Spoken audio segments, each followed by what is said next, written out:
नमस्कार साथियों, मैं डॉक्टर विकास कुमार मलिक, कृषि वैज्ञानिक। आज हम चर्चा करेंगे गन्ने की बुआई के लिए जो हम खेत तैयार करते हैं उसको हम किस प्रकार खेत को तैयार करें और खेत तैयार करते समय हम क्या क्या सावधानी रखें, किन किन बातों का ध्यान रखें ताकि हमारा उत्पादन अच्छा हो। हमारा जो बसंतकालीन गन्ना बुआई के लिए हम खेत तैयार करते हैं उसके लिए किन किन चीज़ों को हमें ध्यान में रखना है ताकि हमारे उत्पादन में जो वृद्धि है वो लगातार बनी रहे। बुआई से लेके और कटाई तक की जो हमारी पौधे की वृद्धि है वो लगातार बनी रहे। उसके लिए हमें खेत की तैयारी से ही सावधानी बरतनी होगी कि हमें खेत किस प्रकार तैयार करना है। सबसे महत्वपूर्ण बात आती है खेत तैयार करने से भी पूर्व कि हमें खेत को तैयार करने से पहले उसमें जीवाश्म कार्बन की मात्रा पर्याप्त देनी चाहिए, जिससे हमारी फसल को पोषक तत्व की उपलब्धता वहाँ पर हो सके। जीवाश्म कार्बन क्या है? फसल को जो पोषक तत्व मिलते हैं वो जीवाश्म कार्बन के माध्यम से ही मिलते हैं, जिसका एक मुख्य रूप जो होता है वो गोबर की सड़ी हुई खाद होती है। जैसा कि आप यहाँ पर देख पा रहे हैं, ये गोबर की सड़ी हुई खाद है जो हमें ज़मीन में अपनी गन्ने की बुआई से पूर्व खेत में प्रयोग करनी चाहिए। जब हम इसको खेत में प्रयोग करें तो किस प्रकार प्रयोग करें? किसान भाइयों, सबसे महत्वपूर्ण बिंदु है कि जब भी हम खेत में गन्ने की बुआई करते हैं, हमने अपना खेत तैयार कर रहे हैं, तो तैयार करने से पूर्व हम उसको ढेर के रूप में डालते हुए चले जाते हैं। उसके बाद एक समान रूप से पूरे खेत में हम उसको फैलाते हैं ताकि वो पूरे खेत की जो हमारी मिट्टी है वो उपजाऊ रूप में बन सके। और इस गोबर की खाद का क्या उद्देश्य होता है? बेसिकली ये जीवाश्म कार्बन को बढ़ाने का सबसे महत्वपूर्ण बिंदु है। इसमें जो हमारे पोषक तत्व है वो सभी पोषक तत्व उपलब्ध होते हैं। जो हमारे पौधे को 17 पोषक तत्व चाहिए वो 17 के 17 पोषक तत्व इस गोबर की खाद में उपलब्ध होते हैं।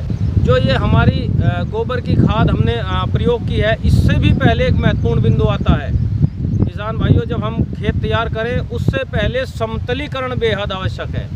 समतलीकरण क्या होता है कि हमारे खेत को लेवल जरूर होना चाहिए। यदि हमारा खेत लेवल होगा तो उसके किसी भी हिस्से में पानी अधिक नहीं भरेगा और कोई हिस्सा ऐसा नहीं बचेगा कि जिसमें हमारा पानी कम पहुंचे, वहां पर फसलों को पानी की उपलब्धता कम हो। आज का जो समय चल रहा है इसमें हम खेत समतलीकरण के लिए लेजर लैंड लेवलर का प्रयोग करते हैं। लेजर लैंड लेवलर एक ऐसा यंत्र है जो ट्रैक्टर चालित होता है और जिसका हम प्रयोग करते हैं। उसके प्रयोग करने से वहाँ पर जो लेवल है वो पूरे खेत का एक बिल्कुल समतल लेवल होता है। कहीं पर भी ऊंचा नीचा अंतर आपको नहीं नज़र आएगा, जिस कारण से जब हम उसकी भविष्य में सिंचाई करेंगे तो वो जब सिंचाई का जल हम खेतों में छोड़ेंगे तो वो सभी पूरे खेत में समानांतर रूप से फैलेगा। ये महत्वपूर्ण बातें थी कि जो मैं बुआई के समय पर सबसे खेत तैयार करने से भी पहले हमको ध्यान में रखनी है। अब बात करते हैं खेत तैयार करने की। गन्ना लगभग 2 साल की फसल है, मिनिमम 2 साल की फसल है। हम उसको पौधा और पेटी 2 फसल लेते हैं। पहले साल की फसल में हम जब बुआई करते हैं उससे पूर्व ही सारी कल्चरल ऑपरेशन खेत तैयार करने का सबसे महत्वपूर्ण बिंदु वहीं से शुरू होता है। तो क्योंकि हम 2 साल के लिए फसल बो रहे हैं और लगातार यदि हम गन्ना ही फसल ले रहे हैं, लगातार गन्ने की फसल ले रहे हैं, तो ऐसा करने से क्या हो रहा है कि जो हमारे नीचे की ज़मीन है उसमें एक हार्ड परत बन जाती है। जो हमारी ज़मीन है, जब हम खेत तैयार करते हैं, वो नीचे की जो परत है उसमें एक नीचे जो हमारी हार्ड पेन है एक परत डेवलप हो जाती है, जिसको हमारा जो उपजाऊ क्षेत्र है वो मात्र बहुत छोटा रह जाता है। 5-6 इंच के करीब हमारा उपजाऊ क्षेत्र रह जाता है। अब हम इस उपजाऊ क्षेत्र को बढ़ाना है क्योंकि गन्ने की जो फसल है उसकी जड़ें लगभग 1 फीट गहराई तक आसानी से पहुंच सकती है यदि वहां पर उसको उपजाऊ भूमि मिलती है। तो इसको खेत को तैयार करने से पूर्व आप अपने खेतों में या तो चिजलर का प्रयोग करें।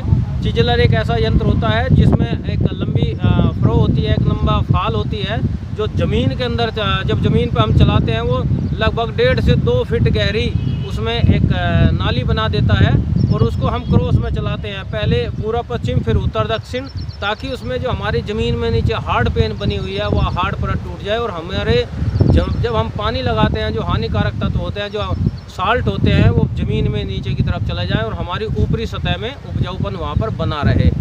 यदि वो संभव नहीं है तो आप MB प्लाव, मोटबोट प्लाव का भी इस्तेमाल कर सकते हैं। जो हमारा 6 इंच का ज़मीन का दायरा है उसको बढ़ाने के लिए, हमें 9-10 इंच तक पहुंचाने के लिए MB प्लाव का इस्तेमाल करते हैं, जिससे नीचे की मिट्टी ऊपर आ जाती है और ऊपर की मिट्टी नीचे, जो आपस में मिक्सअप हो जाती है। वो मिक्स हो जाने से हमने 6 इंच का दायरा 9 इंच तक पहुँचा दिया, 10 इंच तक पहुँचा दिया, तो अब हमारी 10 इंच तक उपजाऊ मिट्टी हो गई है। गन्ने के केस में बेहद ज़रूरी है। जब हम गन्ने का खेत तैयार करते हैं तो ये दो उस कार्य उसमें करना बेहद आवश्यक है, क्योंकि हमारी जो गन्ने की फसल है वो उसकी जड़ों की गहराई अधिक होती है। हम उसको कुंड में गहरा बोते हैं, जिस कारण से वहाँ पर उपजाऊ क्षेत्र मिलना उसको बेहद ज़्यादा ज़रूरी है। ये दो महत्वपूर्ण बिंदु पहले थे। अब इसके बाद हम खेत तैयारी की बात करते हैं। उसके बाद हम 2 से 3 बार उसमें कल्टीवेटर चला के खेत को तैयार करते हैं। उसमें हैरो चलाते हैं। हैरो चला के यदि हमारे उसमें जो हमारे मृदा के कण हैं वे आपस में चिपक जाते हैं, ढेले के रूप में बन जाते हैं, बड़ा रूप ले लेते हैं। उसको तोड़ने के लिए हम उसके बाद उसमें पाटा लगाते हैं। समतलीकरण का भी कार्य हमारा उसमें पाटा करता है, और जो मुख्य मृदा के कण आपस में चिपके हुए हैं, ढेले के रूप में बन गए हैं, उनको भी तोड़ने का कार्य करता है। ये महत्वपूर्ण बिंदु है कि जो हम बुआई के समय ध्यान रखें, और 2-3 कल्टीवेटर चलाकर फिर उसमें 1 से 2 हैरो चलाकर और फिर पाटा लगाकर हम उसको समतल कर सकते हैं, जो हमारा खेत बुआई के लिए तैयार हो जाता है। अब 2 प्रकार की विधियाँ, बहुत सारे किसान भाई के प्रश्न मेरे पास आते हैं, बहुत सारी फ़ोन कॉल्स आती है। उसमें किसानों द्वारा यही प्रश्न पूछा जाता है कि कौन सी विधि सर्वोत्तम है। जब हम बुआई करते हैं तो उसमें बार बार हमारे किसान के मन में जिज्ञासा होती है कि मैं पलेवा करके गन्ने को बोऊं या सूखे में गन्ना बोया जाए। दोनों विधियां समय के अनुसार अलग अलग है। यदि हमारा समय ऐसा है कि हमें फरवरी और मार्च में गन्ना बोना है, मुख्य रूप से फरवरी में गन्ना बोना है, जब रात्रि तापमान ठंडा रहता है, जब रात का तापमान नीचे तक जाता है, 8-10 डिग्री तक जाता है, तो हमें पलेवा करके बोने से ज़्यादा लाभ मिलेगा। जब हमारा तापमान दिन का बेहद अधिक हो और रात में तापमान ज़्यादा नीचे नहीं जाता है, 20-22 डिग्री से नीचे नहीं जाता है, इसका मतलब है जब हमारा दिन का तापमान 36-37 डिग्री तक जा रहा है और रात का तापमान 20-22 डिग्री से नीचे नहीं जाता है, तो ऐसी स्थिति में क्या होता है, दिन में भी हमारी गर्मी है और रात को भी उतना ठंडा मौसम उसको नहीं मिला है। उस परिस्थिति के लिए हमें, यदि हम सूखे में बुआई करते हैं और उसके तुरंत बाद हम उसमें सिंचाई कर देते हैं, तो ज़्यादा अच्छा जमाव आपको मिलेगा। लेकिन कुछ परिस्थितियाँ ज़रूर ध्यान रखें किसान भाई, जैसे यदि आपकी भूमि चिकनी भूमि है, ऐसी भूमि है जिसमें मृदा कण आपस में ज़्यादा चिपकते हैं और उसमें सिंचाई करने के बाद दरारें फट जाती हैं, तो ऐसी भूमि में कभी भी सूखे में बुआई ना करें। यदि हम सूखे में बुआई करते हैं तो क्या परिस्थितियाँ बनती है, उसमें ये परिस्थितियाँ बन जाती है कि जब हमने गन्ने की बुआई की, उसके तुरंत बाद उसमें हल्की मिट्टी डाल के और उसको सिंचाई कर देते हैं, तो कुछ समय बाद उसमें दरारें फटने लगती हैं, क्रैक्स पड़ जाते हैं। किसान असमंजस की स्थिति में होता है कि अब उसको सिंचाई करें या ना करें।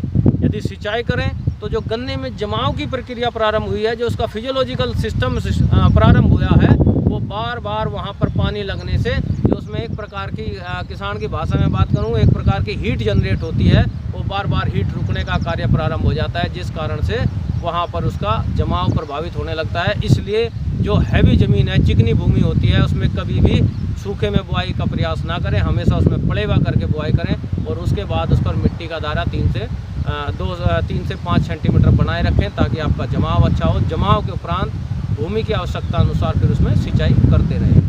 ये महत्वपूर्ण बिंदु थे जो हमारे उसमें हम इस्तेमाल करते हैं। इससे संबंधित यदि कोई किसान भाई आपका प्रश्न हो तो आप मेरे कमेंट बॉक्स में जाकर कमेंट भी कर सकते हैं। बहुत धन्यवाद, नमस्कार।